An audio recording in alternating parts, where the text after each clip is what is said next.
This is Filling the Sink, a podcast from Catalan News. My name is Lucía Benavides, and today we're talking about haute cuisine.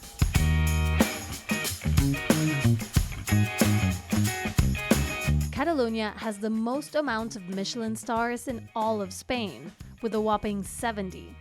And the latest stars were added just this week at a gala held in Barcelona to announce the restaurants that would be included in the 2024 Michelin Guide to Spain. One of them is a Barcelona joint that was given its 3rd star, the highest achievement in the guide's ranking. On today's episode, we'll talk about Catalonia's world-renowned cuisine and visit a restaurant that has a Green Michelin star for its focus on sustainability. Here with me is reporter Lorcan Doherty. Hi, Lorcan. Hi, Lucía. So let's start with this week's Michelin Gala. What were the night's biggest takeaways? Well, the big news from a Catalan point of view is definitely that Disfrutar gained its 3rd star. So this is a restaurant in Barcelona that opened in December 2014, run by 3 chefs, which is kind of unusual. Wow, yeah. Mateo Casañas, Oriol Castro, and Eduard Chatruc. So, Okay. I mean, it's quite a big deal to get to the 3 stars. There are now 15 restaurants in Spain with 3 stars, 5 of them in Catalonia. Wow. The other newcomer to the group just this week was Noor in Cordoba. And in general, it was a good night for Catalan cuisine because there was also 2 new Michelin-starred restaurants announced in Barcelona, Kirat and Soto. Okay. Plus, individual awards, there are 4 announced on the night, and 3 of them went to Catalans as well. Wow. So 3 out of the 4 awards. Wow. Yeah. Okay. So a good night. There was one thing that irked me slightly, which was What is it? Soto's star. Fair play to them. Like the chef was very excited going up to collect his award, Yoshikazu Soto. I'm just raging that I never visited this restaurant before because it was literally around the corner from where I used to live. And I think it only opened during the pandemic. And I remember seeing it from outside, this tiny little cozy, intimate Japanese restaurant with, you could see the food being prepared. It always looked amazing. The lighting was lovely. All the tableware just looked like a place you wanted to go into. I think we phoned a couple of times and tried to get a reservation, but couldn't. But, didn't try that hard. And now it's got a Michelin star. It's like never going to get in. Like. Yeah. And I don't know if this is what happens, but like maybe the prices will go up, or even if they don't, like what you were saying, it's going to be even harder to get a reservation. Exactly. No. This is a reminder to go to that restaurant you've always been putting off because you never know what's going to happen, if it's going to become famous or if it's going to close. There's so many restaurants that closed during the pandemic that I regretted never trying or going back to, so... Yeah, a reminder to stop putting off things in general. That's it. Yeah. And so you started mentioning it there, but Catalonia is very well known around the world for its fine dining, its high-end restaurants, particularly known for its innovative take on traditional Catalan dishes. I actually didn't know until a couple of years ago that... so many restaurants, so many chefs in Catalonia have these like very prestigious awards and have so many Michelin stars. I don't know much about like haute cuisine in general because I always figured I can't afford that. It's not even on my radar. I just get cheap pizza or like empanadas or something. So it's interesting. And I know you did a podcast about this topic in 2021. So you have more of a, background on this than I do. Can you remind listeners, what is it that makes Catalan fine dining restaurants so special? And also kind of what are Catalonia's most notable restaurants and chefs? Yeah, I think anyone you talk to always talks first about the geography of Catalonia. So it's obviously, we've got the influence, the Spanish influence, but we've also got the influence from France as well, just over the Pyrenees. Right. And don't forget, we're just on the Mediterranean. So you have this Mediterranean influence from Italy. I think you can see it clearly. Like if you talk to Catalans about their traditional Christmas dinner, it's not turkey and ham, for example, that I would soup. eat. It's galette soup, which is like this soup with pasta in it. And then often as well, cannellonis. I think they make maybe cannellonis on the 26th, if I'm not mistaken. Yeah, on San Esteban. Yeah. Because it's like the leftover meat, I think, from Christmas. But again, it's another pasta dish and very much like, this is our Catalan tradition. But two pasta dishes, which everyone knows is from Yeah, Italy. yeah. And the other influence as well is I kind of mentioned there, the Mediterranean. They have this concept of the mar, the sea, and montaña, the mountain.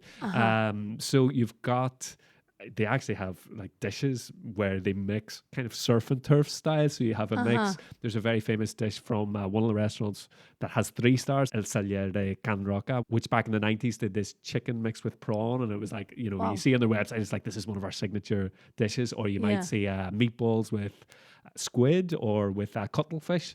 That's cool. Yeah, that's interesting. A way to kind of merge these two sides of the territory. And the thing is, maybe in the last 20, maybe even 30 years now, people kind of took these traditional elements and elevated it to high cuisine or haute cuisine, this cuina catalana, they call it as well, Catalan cuisine.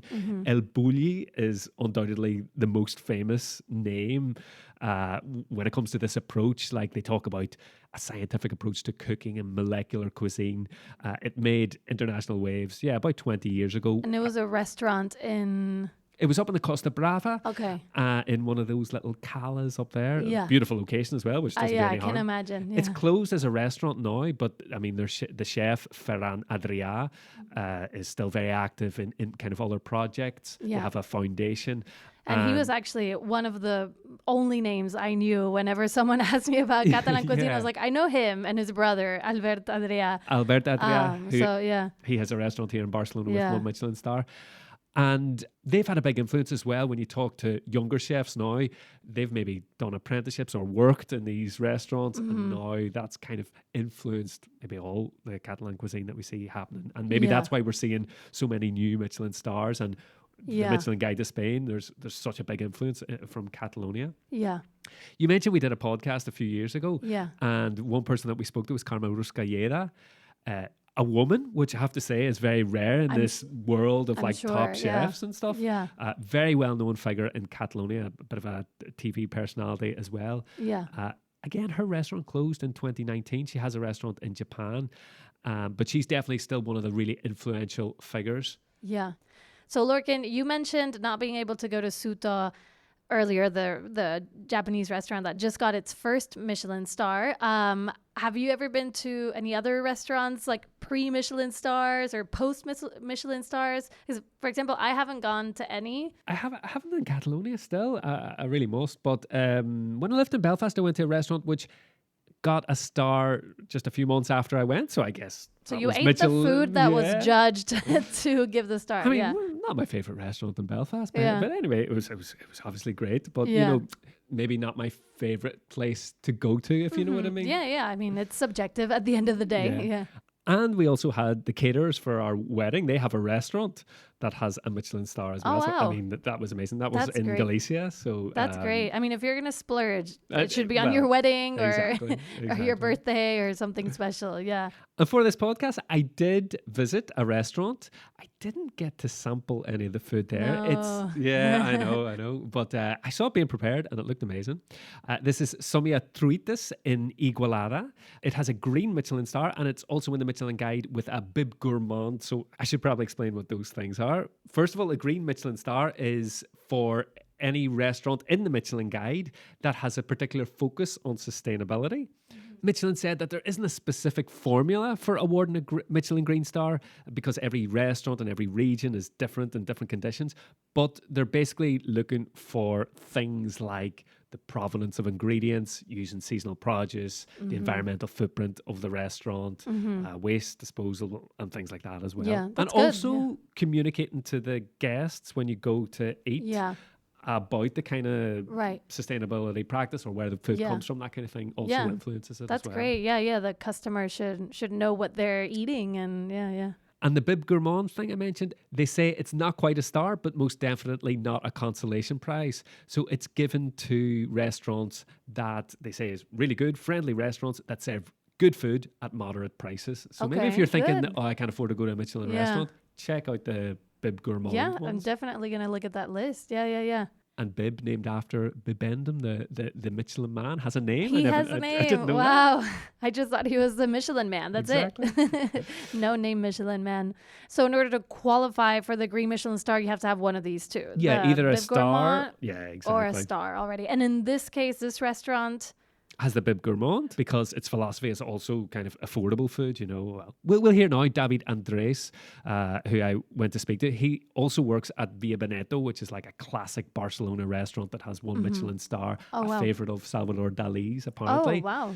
But him and his brother, who's an architect, Xavier, they set up in their hometown in Igualada, Somiatruites, which is this restaurant, also a hotel now, and Xavier is an architect. David is a chef. They're co-owners. Cool. And he says that the architectural concept is really important as well because they set up this restaurant in an old factory in this kind of run-down area of Igualada called Rec, the neighborhood.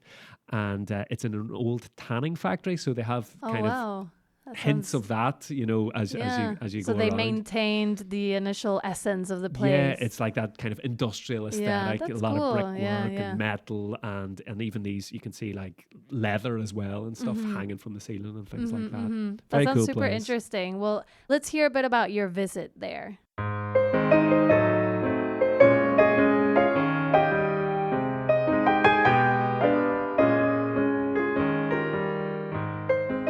It's a weekday morning when I visit Somiatruites, but when I walk in, there's already a sense of energy, of anticipation, of preparation. Lunch is just a few hours away. Soc David Andrés, d'Igualada, i soc cuiner. Luckily, David Andres, in his chef's whites, can spare some time for us.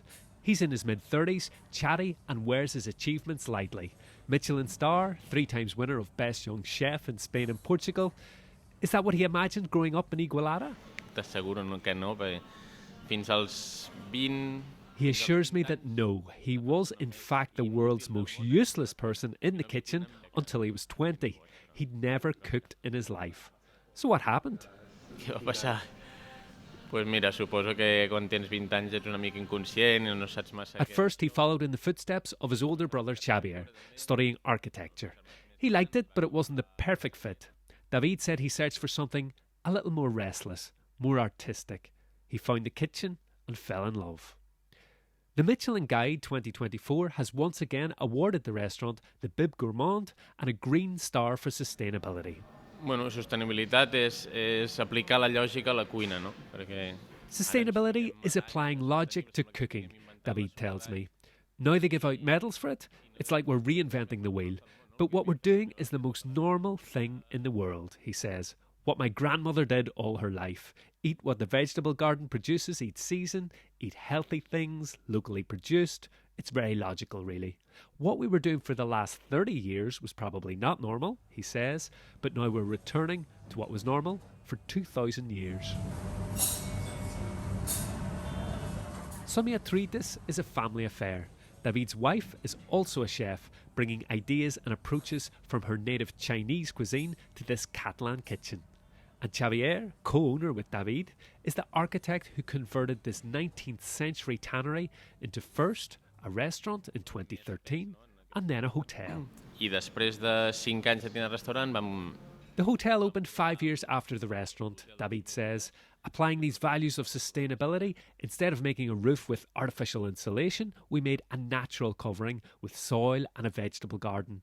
When it's the season for tomatoes or other interesting things, it's very cool, David says, and it enriches the cooking at Somiatruites. Beyond the kitchen, David says creating economic sustainability part of the restaurant's role within the town. Treballar amb comerciants de... We work with local businesses and suppliers, local butchers, local greengrocers, in order to give life to the town, which was our aim, he says. And when I ask about all the awards, the recognitions, the Michelin Guide, he says, of course it's important. Però en lo nivell personal, tema premi, reconeixements, amb molta diferència, el millor reconeixement que tens com a cuiner és quan... But without a doubt, the best recognition you can get as a chef is a full room, more than 100 people, filling up for lunch every day, and the people leaving happy. By a long way, that's the best prize a restaurateur can have.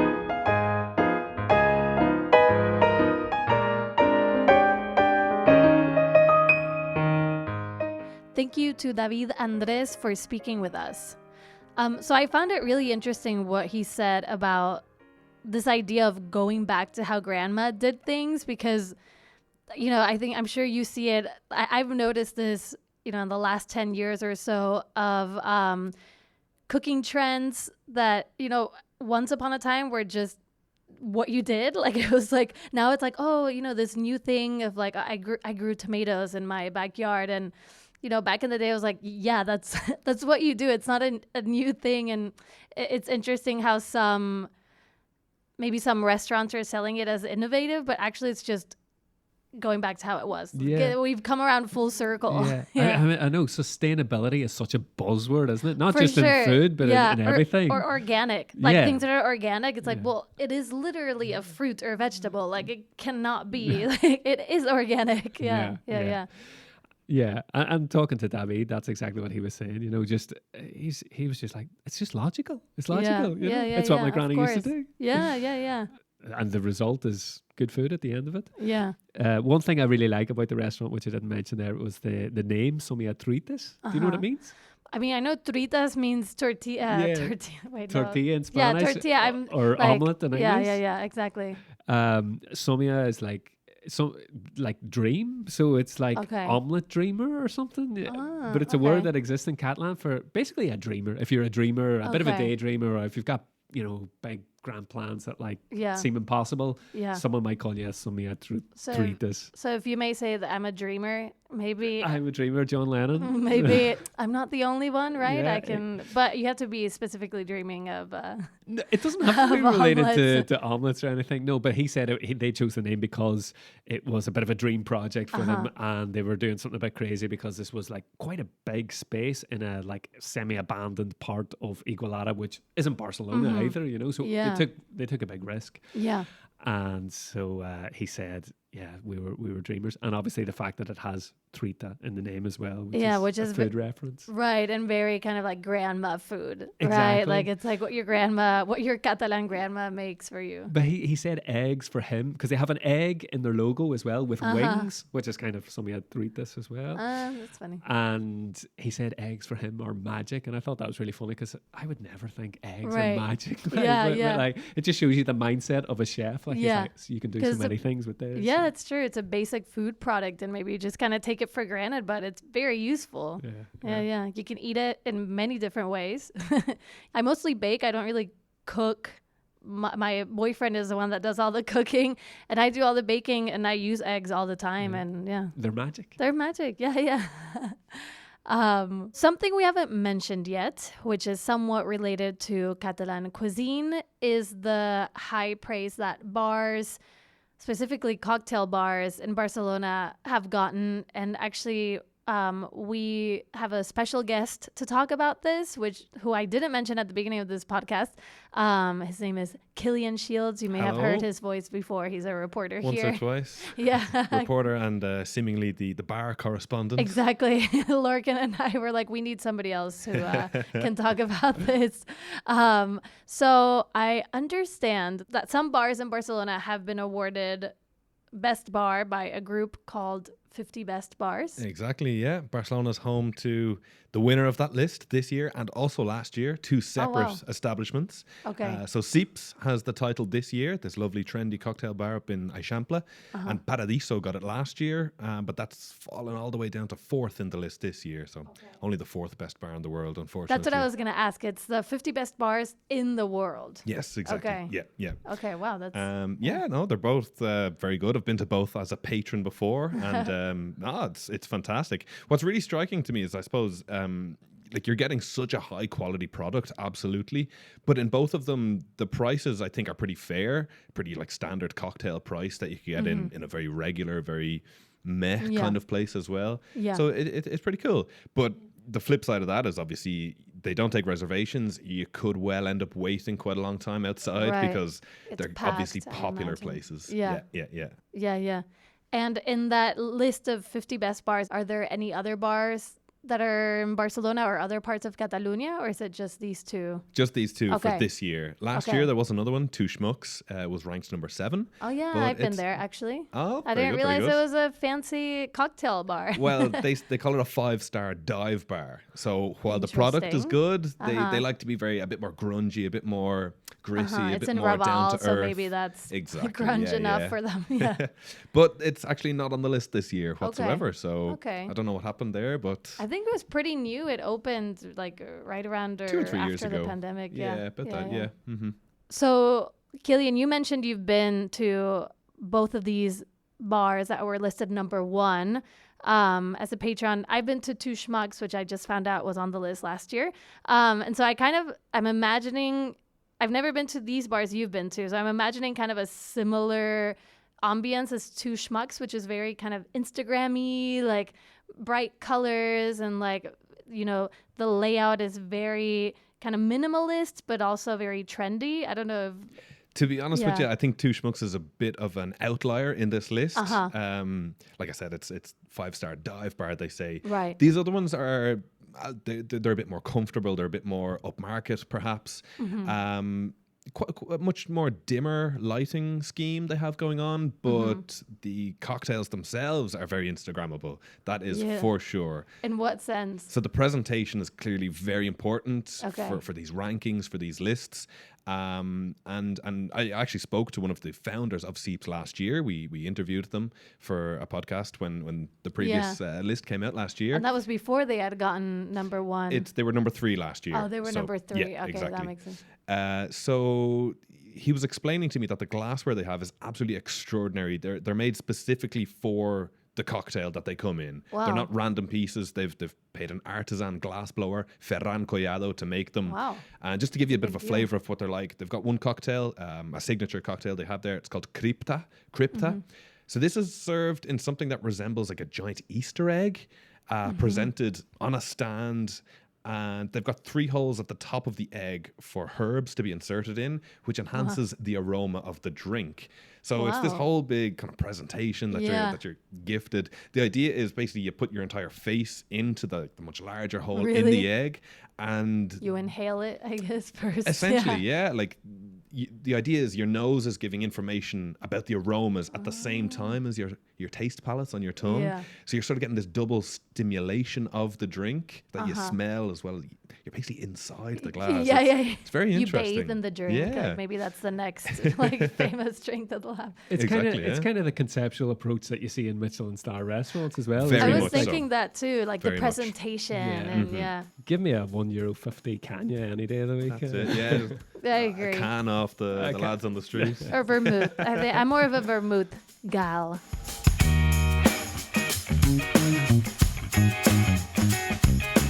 It's time now for our Catalan phrase of the week. What is it today, Lorcan? It is Descobrir la sopa d'all. And what does it mean? Like to discover the soup, everybody's soup?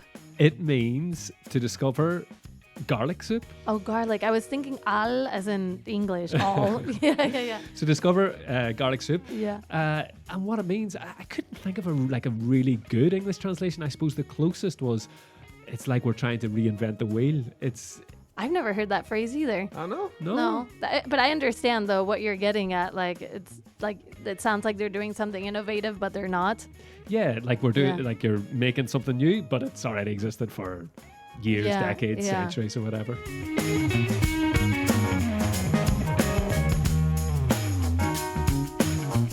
Well, that's all we have time for today. Thank you, Lorcan and Killian, for joining us at the end.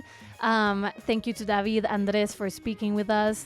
We'll be back next Saturday with another episode of Filling the Sink.